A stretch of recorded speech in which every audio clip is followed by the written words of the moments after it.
स्वागत है आपका चित्रकूट आकालचा हेरिटेज के हमारे फेसबुक पेज पर। और हम आपको लगातार चित्रकूट से जुड़े उन रहस्यों तक पहुंचा रहे हैं जिनके बारे में या तो आप जानते नहीं हैं, और अगर जानते हैं तो आपको उसके इतिहास के बारे में नहीं पता। इस समय हम आए हैं सती अनसुईया आश्रम में, जो कि बहुत प्राचीन स्थान है और यहीं से माँ मंदाकिनी का उद्गम स्थान भी है। और जो महत्वपूर्ण बात है वो ये है कि ये बेहद पुराना जो आश्रम है, इसके नज़दीक सुर्की वंश की कई जो दरवाजे हैं, कई दीवारें हैं, वो भी दिखती हैं।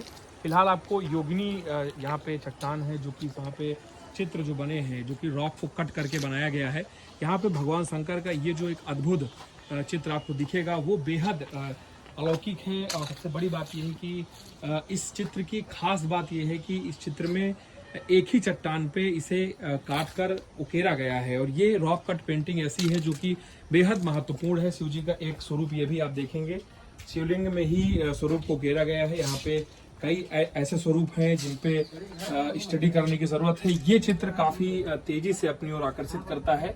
इस तरीके के कई मूर्तियां इस स्वरूप की चित्रकूट के अन्य हिस्सों में भी हैं जिसपे स्टडी की जरूरत है। बेहद खास है चित्र। यहाँ पे आप गणेश जी को देख पा रहे होंगे। तो ये जो एक शिला है, ये शिला काफी पुरानी शिला है जिसमें कि इस तरीके के चित्र आप बता दीजिए कि कैसा आर्किटेक्चर था कि आप चित्र को एक ही चट्टान जो शिला है उस पर आप उकेर देते हैं, और उकेरने के बाद बेहद ही अच्छे ढंग से किस तरह के स्वरूप दिखाए गए हैं। आप देखेंगे ये स्वरूप आप सारे देख सकते हैं यहाँ पे। और जो भगवान शंकर के स्वरूप की बात अगर की जाए तो ये अद्भुत है। और मुझे ऐसा लग रहा है कि चित्रकूट में जो स्थापत्य कला है, उस स्थापत्य कला में इससे बेहतरीन नमूना आपको नहीं मिलेगा। इसके पहले हमने आपको जब ऐसे शिला पर चित्र दिखाए थे, दशरथ घाट में दिखाए थे, जो कि तर्पण का स्थान माना जाता है। भगवान राम ने अपने पिता की मृत्यु की सूचना के बाद वहीं पे तर्पण दिया था। मेरे पीछे यहाँ पे महासती जो थी अनसुईया जी, उनका प्राचीन मंदिर है। जो ये पहाड़ है, इसे भी क्या कहा जाता है पहाड़ को?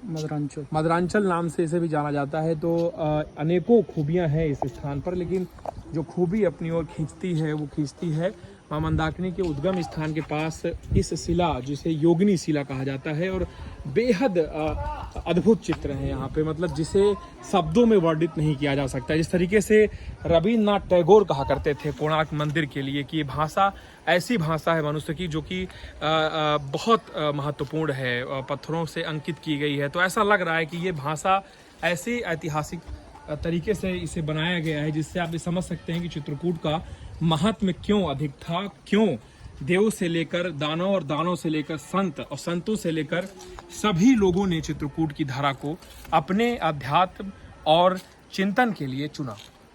वीडियो जर्नलिस्ट पंकज और हमारी टीम के सदस्य गुरु के साथ अनुज हनुमत की रिपोर्ट।